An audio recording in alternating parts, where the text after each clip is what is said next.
Hello and welcome to Industry Today, the podcast powered by MTC Events. My name is Lauren Chambers and today I'm joined by Nick Leeder, CEO of INCIT UK and founder of Nick Leeder & Co. Today we are going to be exploring how we measure progress in UK manufacturing. We will refer back to the modern industrial strategy and we will explore exactly why insight, collaboration and leadership are so integral to turning strategy into action. So, Nick, a few big things we need to address in this episode. It's just a shortcut in a short amount of time, isn't it? Exactly. So firstly, thank you for being here. Thank you. Let's start with setting the scene and delving a bit more into you and your background. What's led you to where you are? What's your experience in this field and what's your role with INCIT UK? Yeah. So, it's always worth on these sort of things starting off saying I actually am an engineer. So I started my career off in product design and manufacturing. Working for companies like Philips in the medical device sector, and ran production lines and worked on engineering, quite complex engineering challenges. And in those days, it's almost like I was this new cool kid out of university, and I was involved in this new technology called computer-aided design, where everybody else was still using drawing boards. Now, I'm giving away my age a little bit here on this, but that was my first kind of feel of seeing what digital technologies, albeit quite legacy now, could make an impact into the way you design and manufacture products. And that really got me fired up on the rest of my journey or my career. So my career, I've kind of been bouncing around a little bit in between working as sort of actually for the manufacturer. So I mentioned companies like Philips, but I've led global programs at companies like Dyson, a highly innovative British company, and at group level for companies like SKF, one of the largest manufacturers of bearings and other rotating solutions in the world. And that wasn't, by the way, a plug. But and I've seen now what change means from actually doing it on the shop floor to running these global change programs inside of large manufacturers. And I've also done that as kind of the management consultancy with companies like IBM, Deloitte, and Accenture, working in senior leadership with them, working directly with manufacturers on their challenges, as well as with some of the software vendors. So I've worked with PTC as a global vice president for them. But all the time, all those different roles, I've always been focusing on what is the outcome we can drive and improvements we could make from all this cool tech. Because we all get carried away a little bit with all the cool tech, but not necessarily how does it impact my operations. So I've always worked in that space. And it's been difficult often to make that connection between what are the outcomes I'm trying to get to, what the outcomes I actually need, and what's that journey I need to go on to get there. And, particularly in my time at SKF, I was looking at all these global frameworks and consultancies that were doing it, and they're really, really complicated. And then part of that work, actually, I worked with the World Economic Forum as part of their Advanced Manufacturing Supply Chain Center. And as I was looking at that, this thing called Smart Industry Readiness Index came out. And it was owned by an organization called INCIT, or the International Center of Industrial Transformation. And in my industrial role there, this was the first time I actually came across a pragmatic framework that could be delivered quickly and as a manufacturer made sense to me because it was focusing not on the technology, but actually on what are the things I was looking to influence and how would I get there. So that was my first kind of flavor through the World Economic Forum of insight, and it came out of the Singaporean Economic Development Board. And we'll come on to that because I'm sure we'll come on to connections on that.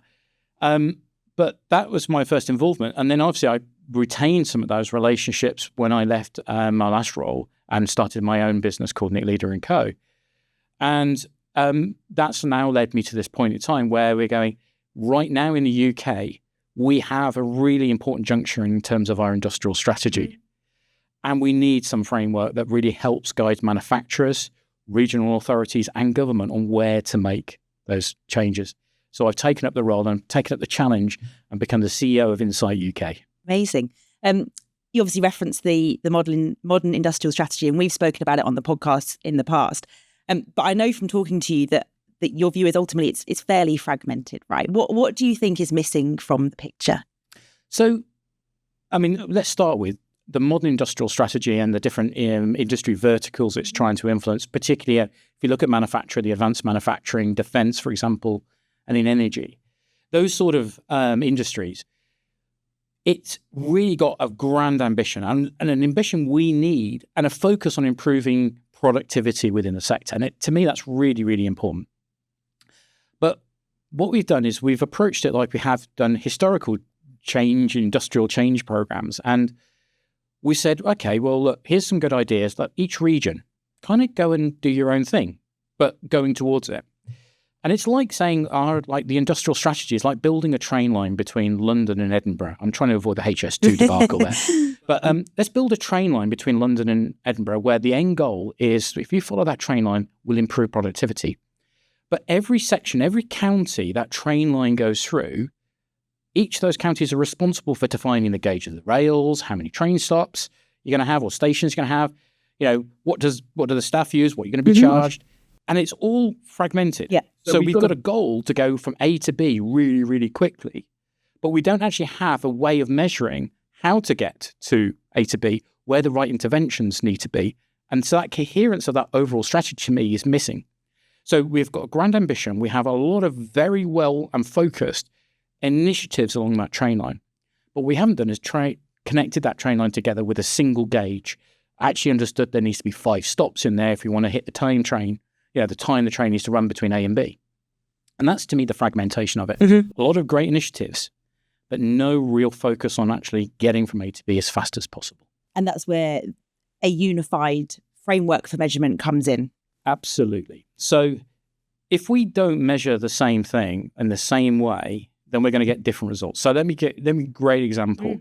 I take 3 identical factories, one in South Yorkshire, one in Teesside, and we'll put one down in Bristol near where I'm from, yeah? And identical factories will be measured by 3 different assessors using different methodologies with different experiences, and you'll get different approaches. And if you look at that, you go, okay, well, that's good for that one factory.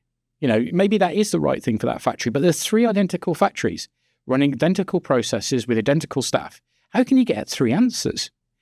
And actually, this is where the INCIT frameworks come in, because it is a vendor neutral, by the way, there are no vendors behind this. This is objective. It's linked to the company's goals, and it measures against a prescribed framework with certified assessors. So minimum education and experience levels, having gone through a set of training with certification with companies like Absurd and BS are involved in that. So you know that the 3 people are all assessing exactly the same way. And that's really important when you translate that not just from a company to a supply chain. Because when we think about this regional initiatives we have, supply chains aren't regional. Supply chains serve an OEM, and they are a chain that go across the nation and maybe even internationally. So what we need to do is start thinking, about these little individual things and connect it together for a supply chain uplift.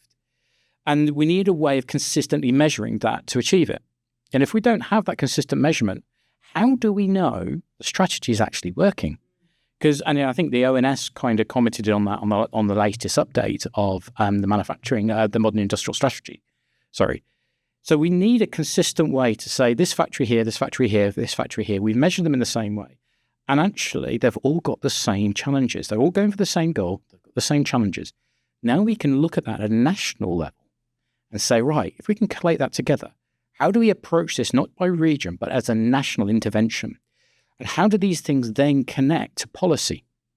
And we don't have that. Because of this fragmentation and different approaches, there's a lot of effort, fundamentally, to get some level of consistency. So this is where I think there's a massive opportunity between the different frameworks that we have within INCIT and how they can enable this modern industrial strategy to accelerate and understand where the government, and I said also regional authorities, because you can take different slices of that same set of data, can actually make the interventions that have the biggest impact into overall productivity gains. And are there any lessons we can take from other models or other countries that have done something similar that we can apply in a UK context, or we are applying in a UK context? Well, I think a good litmus test is where this came from. I mean, the Smart Industry Readiness Index, which is not so easy to say, and I apologise if you've got an Apple device, because that shortens down to Siri. That actually came out of the Singaporean Economic Development Board. So they were looking at, well, how do we, as Singapore, a very small nation that actually punches massively above their weight in terms of manufacturing, advanced manufacturing capability. How do we make sure that we have the right capabilities for the SME sector, as well as the big enterprises which operate out of Singapore? So we know where to focus, where to make the investments. And that sounds very familiar to where we are right now in the UK's journey. So that's actually was the catalyst by which Siri was born. Mm-hmm. Now, Siri is brilliant, but over time we've realized that actually Siri is good when we're focusing on the transformation of a manufacturing business. But actually, for smaller businesses, we probably want to look at, well, what is it you can practically do? Improving, for example, your productivity, starting that digital transformation journey, because many companies haven't started it, and actually then accelerating your growth. So what we've now developed is a simpler framework, again, but more suited to the SME sector, so they can start that journey off, and at a certain level, of maturity, allow them to progress to things like Siri and the other frameworks, which I'm sure we'll come on to later on. Yeah, so tell me more about the framework that you propose for SMEs. I guess one of the challenges for businesses is knowing where to start, right? And, there are options out there and companies need help and guidance in knowing how to kick these things on. So where would you advise an SME to start if they're going to start looking at a unified framework to measure all those things, like you say, businesses need to be focusing on? Well, obviously, I'm going to mention Opera. Yeah. It's a great place to start. But a lot of these journeys we see, and a lot of the transformation journeys, get inspired by technology. Mm-hmm. Yeah, that's the starting point. Everyone's doing AI. We need to do AI. What is it we're going to do now? The problem is that misses the why. Why are you doing this? What are the goals you're trying to do? And this is where all the frameworks at INCIT have a very grounded starting position. It looks at let's take Siri, for example. It's going to look at what are the KPIs you want to influence? What are the financial setup? Where is your spend today as a business? And then where are you? So we'll go and assess, there's 16 different dimensions within Siri linked across people, process, and technology, the classical kind of framework. But this breaks down to every area. Now, each of those dimensions, each of those 16 dimensions, have a very well-defined score, 0 to 5. Now, the goal is not to strive for 5. The goal is to have an accurate and honest assessment on where you are today. 0 being, you've got no digital footprint. You don't even have manual or written processes. You're just kind of winging it. Mm-hmm. All the way to 5, where you're like world-class. Everybody looks to you and sees you as the leader in the field in that area. And everyone, on all the frameworks have exactly the same, very well evidenced kind of statements. What do you look for in terms of identifying this? And that framework between understanding what KPIs you want to do or influence, where is your financial spend today? Where is your maturity against those 16 dimensions? And the final step is, how do you kind of connect to a broader community? So where is your benchmark? Those are so important, because then you can see, well, what's my gap between my peers and where I am today? And then that gap will look at the influences of those different dimensions in actually affecting your goal. So we have these are prioritization indices. These are not benchmarks. Yeah. So it goes back to your goals and say, well, look, if your maturity gaps are like this, and then these are the things you want to influence, what are the 4 things that have the biggest impact in achieving your goals if you improved your maturity? And what could you do, therefore, to build a roadmap to improve that maturity? So all those 4 frameworks we have are built upon that same premise. So it's not about technology and how well you're using technology. It's about how does the whole soup of people, process, technology come together to help you achieve your business goals. I think it's worth noting as well, the Smart Industry Readiness Index, there's over 6,000 assessments that have been done in 60 different countries across 12 industry segments. There is no industrial benchmark that has that level of kind of qualification and also measurement over time. Siri's been running for a number of years. So I was here a few weeks ago at an MTC event, and I was talking about the changes between 2022 and 2024 and the gaps and the things that are opening up and the insight that we can draw from that. So as an individual company, you can do your assessment today, but then repeat the same assessment, exactly the same that same benchmarked approach, and see the progress you're making. And we track not just the progress in terms of those 16 dimensions and 0 to 5 score, but also how has it actually impacted your KPIs. So there's evidence. This is saying we did these things, and it's actually driven these very precise, repeatable measurements of performance improvement. And I guess it's absolutely mission critical that these types of assessments are easily deployable within businesses of all sizes, right? Bigger businesses, of course, but the smaller businesses, the SMEs that we're talking about, they need to be able to access these tools to improve and get better. Yeah, absolutely. So if we take the SIRI assessment, which is geared towards mid-sized manufacturers fundamentally and larger manufacturers, that's normally an assessment that's run over a couple of weeks, but actually it's only a couple of days on site, but you work with a certified SIRI assessor. And in the UK, we've got nearly 50 of them, by the way. So we're ready to go. When the industry's ready to go, we're ready to go. So we can actually do that. But then if you look at smaller businesses, then tools like Operate, they become more self-assessment. So actually an Operate assessment is you can go on, you download the app, you go through that point, and then you've got ways of connecting with certified SIRI assessors or certified Operate assessors who can then support you to interpret the results and put that into something very meaningful. And I guess the people element of this is massive. It requires people to be honest, reflective, open. How big a challenge is that? So it is a challenge. We all struggle with being honest with ourselves, I guess, to some degree. Yeah. But what's really interesting is when we do these assessments, we tend to get feedback. This is not just management, by the way. We need to get down on the shop floor, meet the people doing the job. But if you just take the leadership team, how often does the leadership team actually sit down and say, look, these are the measurement of 14 different KPIs here. What are your priorities? And what we often find is because of the siloed nature of each of the departments within companies, or even just very small teams that don't have to be departments, they've got a different focus on the KPIs. And when does the leadership team actually say, no, these 3 KPIs are our priority. Yeah. This is what we're going to deliver in the next year or the next 3 years. These are the improvements.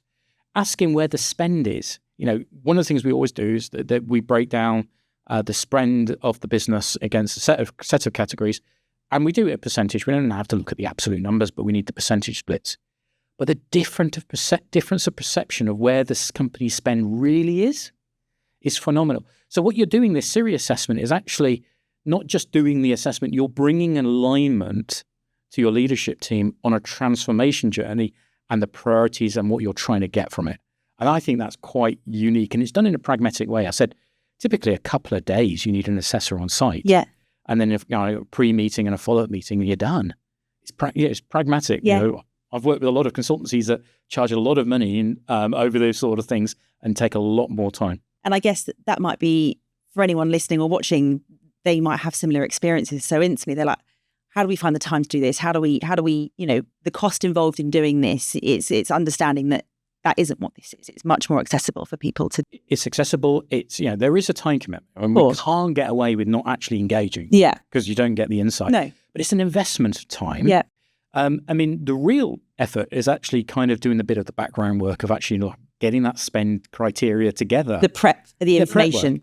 And then you're kind of working with an assessor. The assessor's leading a session with you. If you're doing the Operate online yourself, it's kind of talking you through it. It's got videos that explain things as you go along.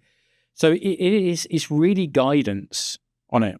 But as I said, it's kind of an investment of time that gets that alignment and fundamentally the buy-in. And then you've got a plan. That's the important thing. This isn't just a kind of, here's a benchmark study that we kind of get printed. It's very formal. Obviously, the board possibly asks for it, and we put it on the shelf and it gathers dust. Yeah. Now, what you've actually got there is a plan and a set of priorities that get you to your goals. And as I said, most companies, about a third of the companies repeat this assessment about every year. So in a year's time, rerun it again, see your progress. And that's another nuance we don't see very often in these frameworks, is that we want to track the progress. We want to see the impact, because what your priorities are today, we know how dynamic the world we live in. Yeah. In 12 months' time might be quite different. Yeah. So achieve your goals achievable within the next 12 months. Reassess, but reassess your priorities at the same time. Yeah. I know from talking to you about other things and other stuff you've spoken on that you've spoken about a lack of leadership and coaching skills in manufacturing as a sector in particular. What's driving that gap, do you think? So, actually, let's start with the gap. Yeah. So what we've seen is when we look at the overall SIRI assessment, so by the way, each of those 16 dimensions, you'll get a score for, and they roll up in those frameworks. The UK, number one is an honesty question. Well, actually, let's take a step back, answer the question. So the gap between multinationals and smaller businesses is growing. Right. And that's a really worrying gap. Yeah. So since 2022 to 2024, the average gap across all those dimensions in these frameworks have actually grown by over, I think it's 20% odd. Right. So what it basically means is the small and medium-sized businesses on their transformation journeys is fundamentally stagnating over the past 2 years, yet larger companies are growing. So if we want to uplift productivity, we've got to address that. And where do we start that journey? So we tend to, as I said, start with the technology. Yeah. Let's put some AI in. That'll be the panacea to all of our problems. And that's not the case. You have to start with the leadership. Leaders in businesses need to understand what the opportunity this technologies can have, the opportunity of changing what you have today, and actually giving us, and actually investing in themselves to educate themselves on that and actually take themselves on that journey so they are prepared and they're capable of it. What's really worrying is if I look at that 2022 to 2024 stat, and we look at, there's a dimension specifically, it looks at leadership capabilities. It's a horrible term to use. Yeah. Feels quite old school now. It's sort of language that maybe isn't particularly helpful for people. Let's use that in terms of thinking, are leaders in business able to spot the opportunity? Yeah. Have they educated themselves? On a 0 to 5 kind of rating again, when 0 is that they're not even interested in it. They've done no research, kind of midway through, you're reading journals, you're attending conferences, but you're still reliant perhaps on external third parties to give you some advice. Whereas if you're like a 4 or a 5, you're really self-sufficient. You're ahead of the technology, you're tuned to the vibes that are coming, and more importantly, the opportunities to your business. On that gap between multinationals and smaller businesses has grown by nearly 60 to 70%. I think 67% to be precise. So again, what we're seeing is in larger companies, leaders are actually going on that educational journey. They are learning the opportunities. And of course, I think in all of our hearts of hearts, we're going, that's probably driven by this AI, let's call it a hype right now in the industry. But the small to medium-sized enterprises aren't changing. And I have a lot of kind of empathy to why that might be. If you're running a small manufacturing business, you're kind of focused on today. Of course. You've got to get product out the door. It's a difficult world environment. Material costs are going up. And I'm sure that somebody's going to mention at some point, energy costs in the UK are the highest in the world. And so you're running a business and you've either got to say, well, look, can I keep this business running? And if I introduce new things that might change it, what risk is that going to give me? Yeah. And if I introduce new things, do I have the cash, the capital to go after it? And how do you know what those things are? How do you know which route to go down? Exactly. So, so I can understand and empathize why those stats might actually exist. But with these tools, then actually we've got the ability to go, you know what? I'm going to take a day out of my week, for 1 week, I'm not saying every week, but 1 week, let's be clear on that, and I'll do the OPRI assessment. And that will start giving me some insight on where I need to make those investments. Now, when we connect that back to the modern industrial strategy, now if we standardize on these frameworks, we can also know where the investments need to be made. So it actually gives the small and medium-sized businesses a path to actually get the funding also to make the change.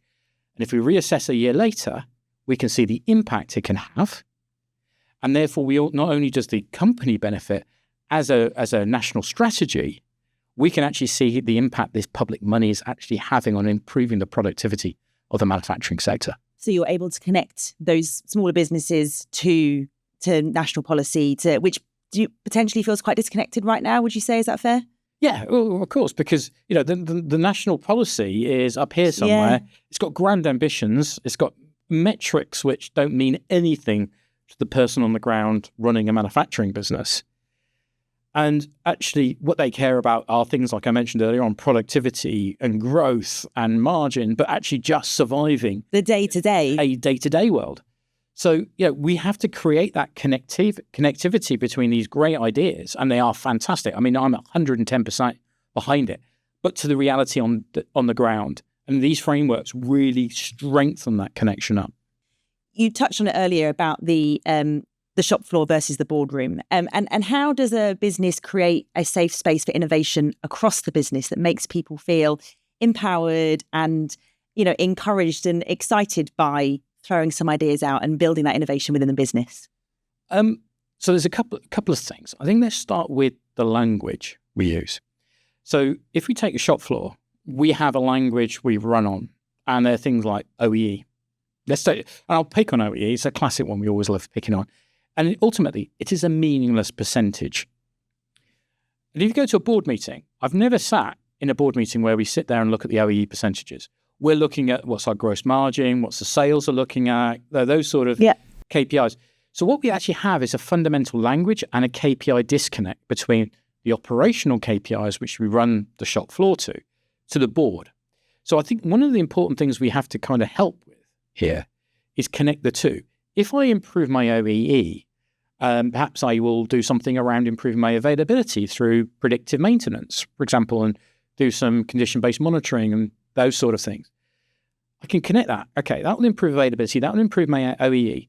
Then that improvement of unplanned downtime actually has a big financial component. Mm-hmm. And translating that then to say to the board, okay, there is improvement here of X%, but that means we have saved or produced extra, because it's probably not saved, but we've been able to produce X amount more, which has driven X amount more revenue, X amount profitability. So there's a language gap we need to do.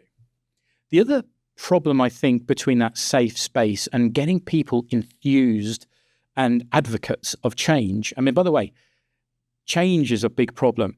The shop, average workers are getting 5 times more change than they've ever had before. So we're kind of fatigued a little bit on this change. And change scares people, doesn't it? It puts people out their comfort zone and they don't necessarily know what to do with it. Yeah, we have 5 times more change. I'd love to see. I've not seen the corresponding stat of the rate of adoption off the back of it. Yeah.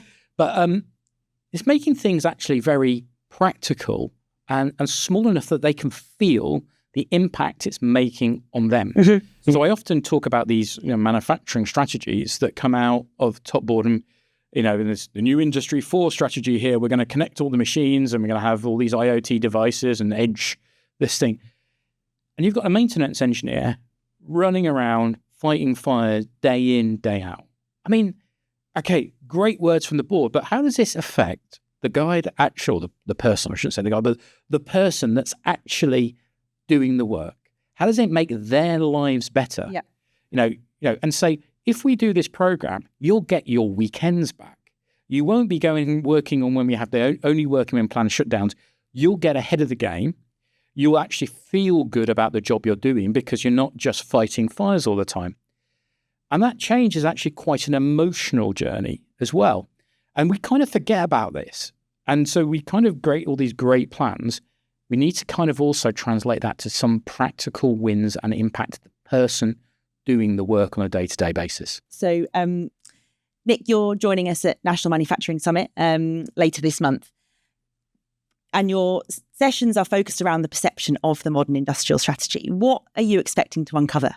So what I'd love to uncover, because I think I don't want to preempt actually what's going to be said, but in the National Manufacturing Summit is actually understanding how this is translating down to the people running manufacturing businesses, particularly SMEs. What does it mean for them? And how could it actually improve their situation? But then what do they need from it? Mm-hmm. We kind of, again, it's very much a top-down cascade. So let's start the conversation with the people that the National Manufacturing Summit should be affecting. And, start taking different lenses. So, as again, move from that regional perspective. Let's start about thinking about supply chains and start the narrative and discussion. So I'm really excited because, this is not a presentation what I'm going to be doing. It's going to be very much an interactive position. We're going to reach out to everybody who's attending in advance. We'll be getting some input from them, and we'll be running live information, sessions using some cool tech. I don't know what that cool tech is, if I'm honest, but where actually people will be able to feed into the session. We'll get some feedback live. So this isn't a kind of a boring presentation. This is going to be people in the audience impacting, asking questions. And, there'll be a follow-up session in the day where we sit down and have a kind of a panel where we'll say, look, this is what the audience is saying. What do we need to change to make this in the modern industrial strategy more impactful for the manufacturers sitting in the room? And how important do you think events like National Manufacturing Summit are in engaging those people, those audiences? When we're talking about, like you say, very top level, big picture, modern industrial strategy, how do events like NMS support those people that are ultimately trying to work towards it? Yeah. Well, number one, it gives manufacturers the voice to be heard. And I'm sure that there'll be people in the audience that are involved in the policies around the modern industrial strategy, but it gives them a voice and also allows us to get those voices into a coherent message and ask that we can go back to the government and DBT that runs it and say, look, this is what manufacturers are actually saying. And then also connecting things like the frameworks to say, this is what we need to do. If we do this, it will help you improve the impact of the modern industrial strategy. And as a consequence of that very grand statement, every single manufacturer involved in that journey will benefit. So productivity, the GVA measures, will ultimately be improved. And it will be improved faster rather than keeping on a kind of fragmented regionalization, regional approach today. So people need to get their tickets to NMS. That was the message there. We've talked a lot about, obviously, the challenges that industry faces. The world is a tough time for a lot of businesses right now. What makes you optimistic about the future of UK manufacturing? I work with a lot of manufacturers and I just see the passion we have for manufacturing as a nation. We've got a rich industrial heritage, but the opportunity where we are. So it's worth actually mentioning, we talked about honesty earlier on. And I think you sat in the presentation I was giving, we talk about Industry 4. Yep. Now I talk about Industry Pi, which is Industry 3.14, whatever it is. We're not at Industry 4 in the UK. So when I look and get excited about these things, it's because there is so much untapped potential we have to improve where we are today and to improve individual companies and at a national level, our competitiveness on the global stage. We have some of the best talented manufacturing businesses around there. We've got people that you kind of ooze manufacturing and engineering. We need to tap that and unleash that potential onto the rest of the world. Amazing. Thank you so much, Nick. It's been really lovely speaking to you. Thank you. If the teaser for Nick's sessions at National Manufacturing Summit have captured your interest, then tickets are still available. You can head to nmsummit.co.uk for more information, and it's free to attend, but obviously we're limited by venue capacity, so make sure you don't miss out on getting your place there. We'll be back next month for our next episode of Industry Today, and you can access all past episodes wherever you watch or listen to your podcasts. We hope to see you again soon.